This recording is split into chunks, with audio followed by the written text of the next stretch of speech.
The Luftwaffe stole an Allied fighter, and what they discovered terrified them. July 1944, Central Germany. All eyes were fixed on the captured aircraft resting under the fractured ceiling. Its dark blue fuselage still bore streaks of dried salt from the North Sea. Its wings bent downward in a peculiar gull shape. Its nose stretched forward like a spear. It looked nothing like the sharp, compact lines of German fighters. This machine felt alien, almost predatory. A Royal Navy F4U Corsair. An aircraft that did not belong on the European front. An aircraft the Germans had only read about in intercepted reports. 3 weeks earlier, it had been forced to land in occupied Norway after its fuel system failed during a reconnaissance mission. The British pilot tried to destroy it, radio smashed, cockpit scorched, but German troops arrived too quickly. Apart from a damaged fuel line and landing gear, the aircraft was intact, a prize too valuable to ignore. Unable to repair it on site and determined not to disassemble it, German command ordered a risky operation. Ship the fighter from Narvik, haul it across the sea under threat of Allied patrols, then transport it by rail deep into Germany. 18 days later, battered but complete, the Corsair arrived at Rechlin Luftwaffe's most secretive testing center. Waiting to meet it was Hans-Werner Lerche, the Luftwaffe's most trusted test pilot. At 27, he had flown more captured aircraft than almost anyone in Germany. His evaluations were known for being mercilessly accurate, and unlike many officers, he never softened the truth. He stepped toward the Corsair and paused. The raised cockpit on this particular F4U-1A variant hinted at improved visibility. The 6 50 caliber guns in the wings told him it was built for brute force engagements. And that monstrous Pratt Whitney R-2800 engine, capable of more than 2,000 horsepower, suggested a level of power no German fighter could match on paper. But paper meant nothing. Rumors meant nothing. Only a test flight could reveal the truth. Lerche had been granted a single 45-minute window in the sky to understand this machine. What he didn't know yet was that those 45 minutes would confirm the one thing the Luftwaffe feared most. The Corsair wasn't just dangerous, it was superior. The story of how this Corsair reached Germany began far from Rechlin, over the cold, steel-blue waters north of Norway. On July 18, 1944, Lieutenant Madeley of the Royal Navy was flying Corsair JT 404 on what should have been a routine reconnaissance mission. The skies were clear. The air was calm, and the fighter had launched smoothly from HMS Formidable just hours earlier. But halfway through the patrol, the engine sputtered, first a hiccup, then a violent drop in fuel pressure. Madeley had seconds to decide what to do. Returning to the carrier meant risking a ditching in the freezing North Sea, where even a successful landing could turn fatal. So, he aimed for land, searching desperately for somewhere, anywhere flat enough to bring the Corsair down. He found a field near Bordeaux and committed to it. The landing was rough, hard enough to buckle the landing gear and drag the fighter across the grass, but the airframe held. When the aircraft finally slid to a stop, Madeley knew exactly what the Germans would do if they captured it. He had to destroy it. He smashed the radio, tore wiring from the cockpit, and tried to ignite the instruments with a flare, but the sound of approaching German troops forced him to abandon the attempt. Within minutes, the Corsair was in German hands, remarkably intact for an emergency landing. Local command immediately recognized the value of what they had recovered. Yet they faced a problem. The Corsair couldn't fly. Its damaged fuel system needed parts Germany didn't have. Dismantling it for ground transport would take weeks' time they no longer possessed. Allied patrols and bombers were tightening their grip on Norway. Losing the aircraft to an air raid would waste a once-in-a-war opportunity, so they chose the boldest option available. The Corsair was hauled to Narvik, strapped to the deck of a transport ship, and sent south across the Norwegian Sea. It was a gamble, one that could have ended with the aircraft at the bottom of the ocean. But luck stayed with them. The ship made it through the crossing, and the battered fighter was moved by rail deeper into German territory. Salt crystals still clung to its fuselage. Corrosion traced thin lines along the metal skin, and every part of the aircraft looked as though it had endured a battle simply to reach Germany at all. 18 days after the emergency landing, the Corsair arrived at Rechlin. Mechanics swarmed around it, astonished by its condition. Despite the long voyage, the aircraft remained structurally sound, and, more importantly, it was the newer F4U 1A variant, the version with the raised cockpit, improved forward visibility, and performance characteristics the Japanese had been warning about for months in their intelligence reports.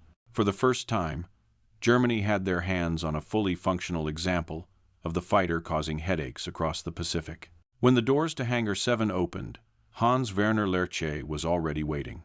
He had tested dozens of captured Allied fighters, Spitfires, P-47 seconds, even bombers, but this one had an entirely different atmosphere surrounding it.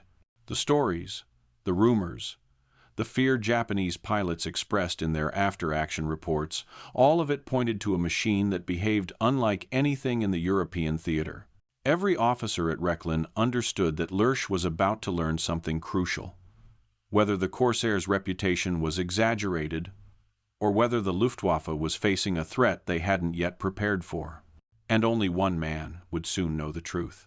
The man who would fly it. By the time the Corsair finally rolled into Hangar 7, word had already spread through Rechlin that something unusual had arrived. Mechanics paused their work, young technicians exchanged quiet glances, and even veteran engineers, men who had spent years surrounded by some of the most advanced machinery Germany had ever built, felt a spark of curiosity. The aircraft sitting before them did not resemble the angular, compact designs of the Luftwaffe. It looked heavier, broader in the wings, stretched forward in that unmistakable long-nose silhouette, and altogether more muscular than the fighters they knew so well. Hans-Werner Lerche stepped toward it with the calm, measured stride of a man used to meeting unfamiliar machines. At 27, he was already one of Germany's most experienced evaluators, having flown more than 60 different aircraft types, including 24 captured Allied fighters. Officially, his job was simple: determine what the enemy's aircraft could do, how well they did it, and most importantly, how to beat them. Unofficially, he carried the weight of a collapsing air war on his shoulders. Germany's skies were no longer safe. The P-51 Mustang and P-47 Thunderbolt dominated high-altitude combat. Luftwaffe units were taking losses they could not replace.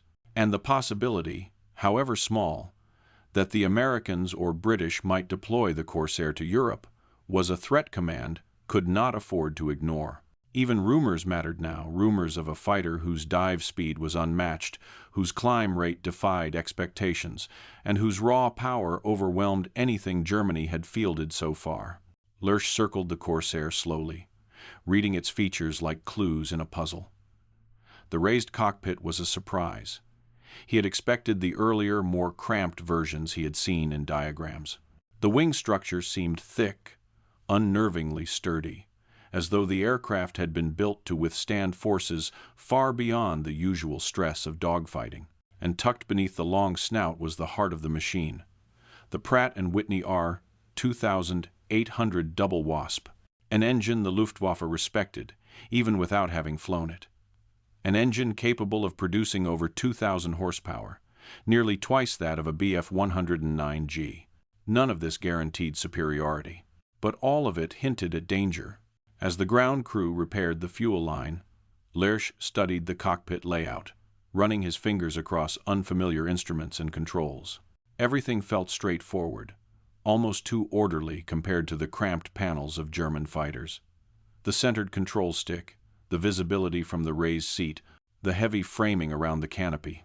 These details painted a picture of a machine designed not only to survive combat, but to dominate it through sheer strength.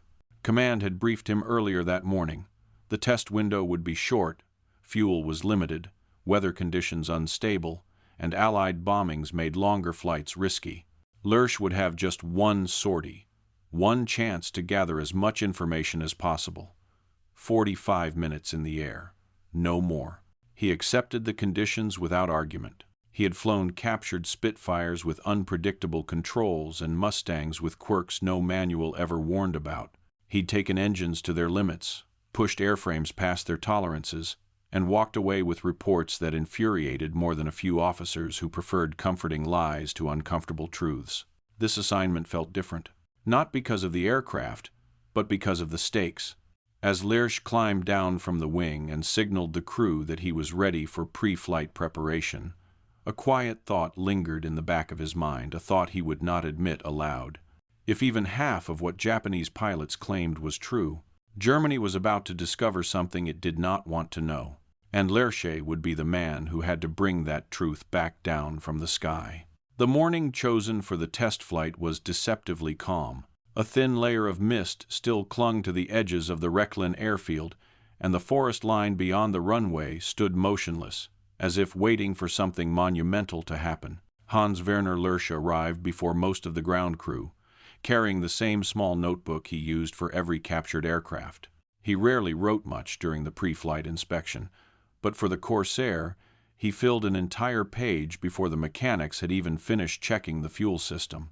When the canopy opened, he climbed into the cockpit with slow, deliberate movements.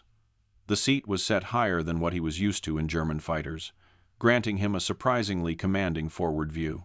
The control stick rested perfectly centered between his legs, unusual for him, familiar to American pilots. The instrument panel was a mosaic of gauges and dials, logically arranged, clear, almost elegant in its simplicity. He ran his hands along the edges of the console. Everything about the cockpit felt purposeful, unpretentious, built for pilots who didn't have time to search for instruments under stress. He understood immediately why Allied pilots spoke so highly of the Corsair's ergonomics. The aircraft felt as if it wanted to cooperate with its pilot rather than fight against him. But the moment the engine started, the Corsair shed every trace of gentleness. The R-2800 came alive with a deep, violent growl, an animal awakened. The entire airframe trembled under the torque, shaking harder than any inline German engine. To Lerche, accustomed to the high-pitched whine of the Daimler-Benz DB 605, the sound was shockingly primitive and overwhelmingly powerful at the same time. Even at idle, it radiated strength. He checked the instruments, oil pressure steady, manifold pressure rising, fuel flow normal. Everything was ready. He eased the throttle forward and began taxiing toward the runway. Almost immediately, the Corsair revealed one of its flaws. The long nose completely blocked forward visibility. Lerche had to weave left and right, a technique he had once dismissed as inefficient American habit, but now understood was essential. The raised cockpit helped, but only so much. Below 10 knots, he was flying half-blind. Yet when he reached the runway threshold and held the brakes, all the aircraft's awkwardness vanished beneath the roar of the engine. He pushed the throttle forward, and the Corsair lunged with such force that his head struck the headrest. The tail rose almost instantly. At 60 knots it strained forward, at 75 it felt light, and at 80 knots it simply leapt off the ground. No hesitation, no wobble, no protest. The climb that followed forced Lerche back into his seat harder than he expected. The Corsair clawed upward as though trying to tear free from gravity's pull. At 3,000 meters he leveled off, but only because the test required it, not because the aircraft needed it. He felt as if he were holding back a machine designed to outrun him. He began with basic handling checks. Gentle rolls to the left and right revealed a truth the Japanese had noted. At slow speeds, the Corsair felt heavy. Its ailerons required effort, far more than a Bf-109 or even the chunkier F-190. In a classic low-speed turning fight, the German fighters would easily outmaneuver it. But that weakness evaporated the moment Lerche advanced the throttle. He pushed it to full military power, and the speed indicator surged past numbers usually reached only during high-speed dives. 300 knots came and went, then 350, then 400. The Corsair didn't feel like it was straining. It felt like it was settling comfortably into its true nature. At over 480 miles per hour, Lerche eased the throttle back, not because the aircraft demanded it, but because he didn't want to overrun the test parameters. The next task was the zoom climb, a maneuver that revealed how well a fighter could convert speed into altitude. Lerche leveled the Corsair. took a breath, and then pulled back sharply. The response was immediate. The altimeter spun so quickly that he had to steady his eyes to follow it. 6,000 meters passed effortlessly. 6,500, 7,000, 7,500. The Corsair didn't shudder or stall. It simply slowed its ascent in a controlled, steady arc. It finally stalled out above 8,200 meters. He tried again, this time diving first to build speed. The Corsair responded even more aggressively, throwing him into his harness as he initiated the vertical climb. The G-forces blurred his vision, compressing his chest, but the aircraft held together with confidence. When he checked the altimeter, it showed over 10,400 meters. He lowered the nose again and whispered to himself, "This is not a dogfighter, it's an energy weapon." To confirm it, he tested the boom and zoom attack profile. Starting from 7,000 meters, he dove hard. The Corsair accelerated relentlessly. 400 knots, 450, 500.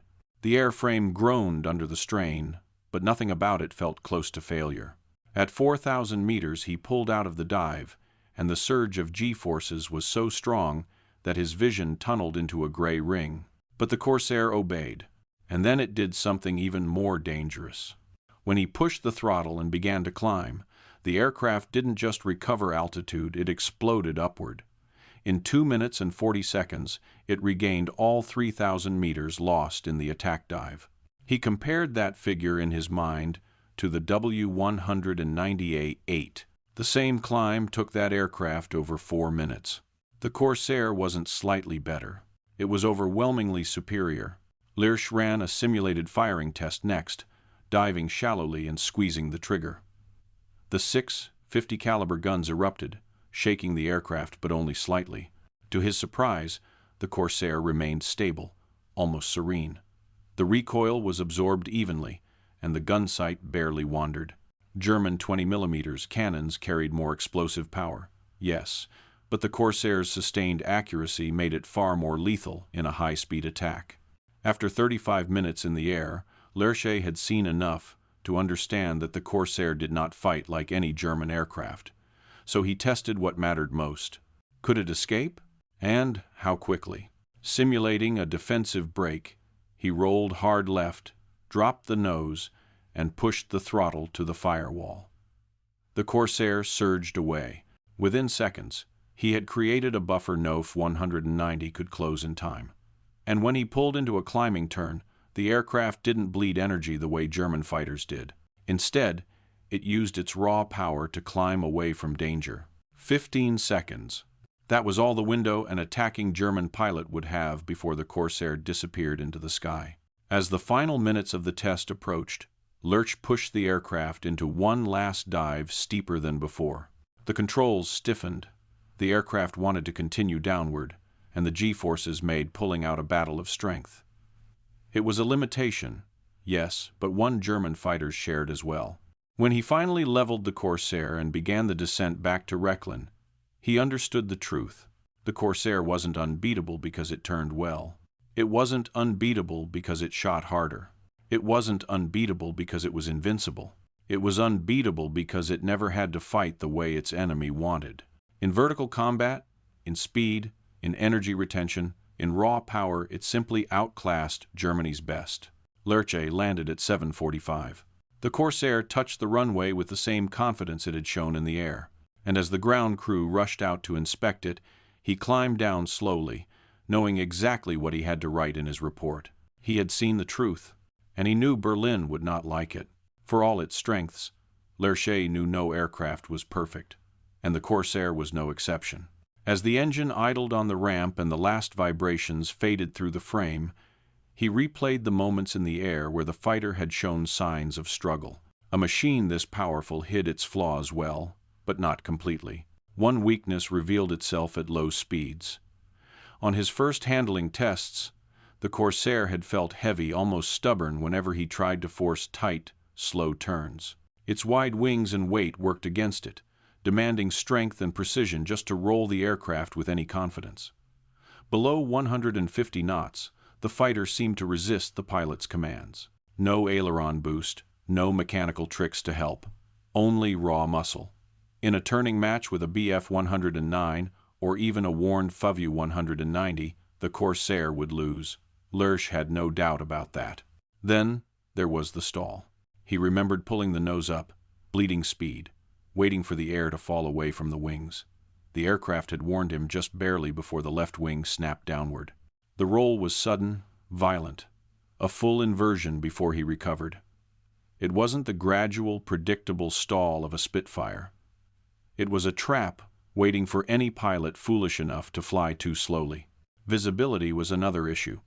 Even with the raised cockpit, the Corsair's long, muscular nose still dominated the pilot's forward view. In a fight that required tight tracking or close pursuit, it created an unwelcome blind spot directly ahead and below. A German pilot could exploit that if he ever got close enough. And in a steep dive, the controls stiffened to a degree that bordered on dangerous. At over 500 knots, the Corsair felt like it wanted to continue downward whether the pilot agreed or not. Pulling out required deliberate planning and immense physical effort. Misjudge the timing, and the pilot could black out before leveling the aircraft.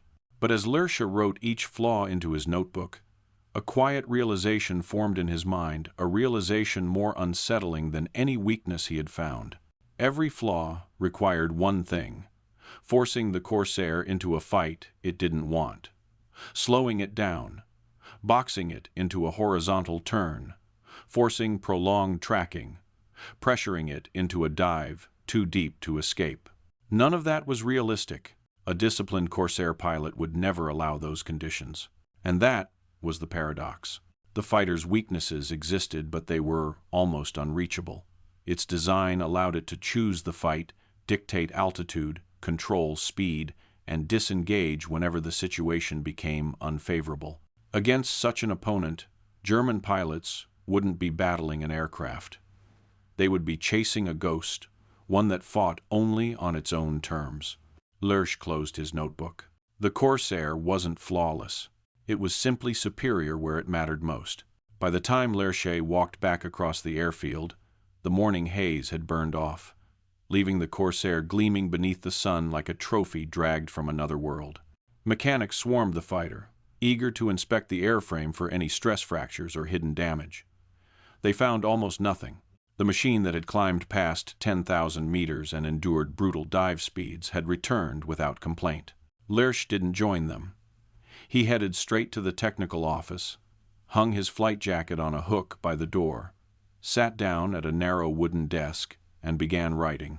The test had lasted 45 minutes. The report consumed the next 3 hours. Line by line, he wrote the truth. He described the Corsair's acceleration, how it surged forward with a violence no German fighter could match. He documented its climb rate 40% faster than the W-190A 8 inches combat conditions.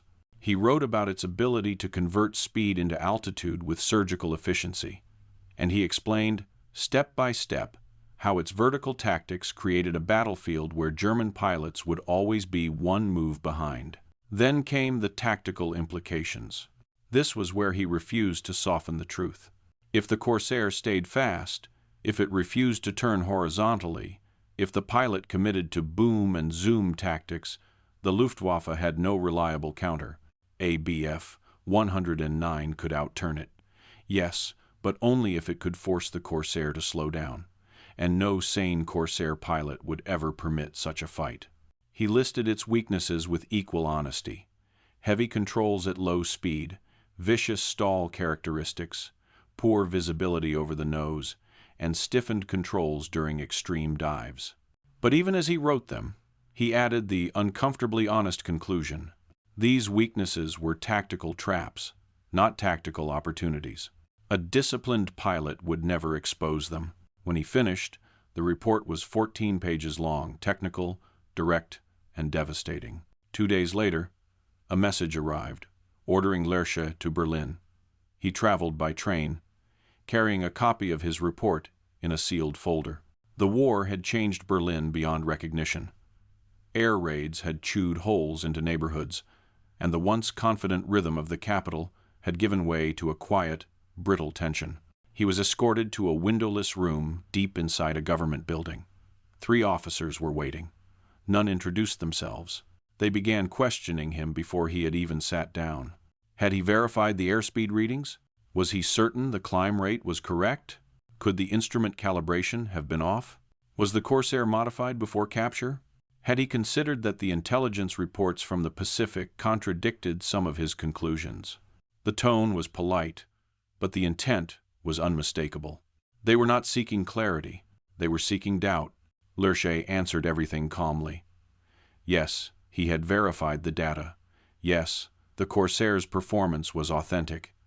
No, there was nothing unusual about the airframe, aside from corrosion. And yes, the aircraft was every bit as dangerous as his report suggested. One of the officers leaned back in his chair, exhaled slowly, and spoke in a flat voice that carried no emotion. Your technical observations are noted, but your tactical conclusions are premature. The Corsair is a naval aircraft. It will not appear in Europe in significant numbers. Your report will be classified and circulated only on a need-to-know basis. It took Lerche a moment to realize what had happened. They weren't disputing the truth.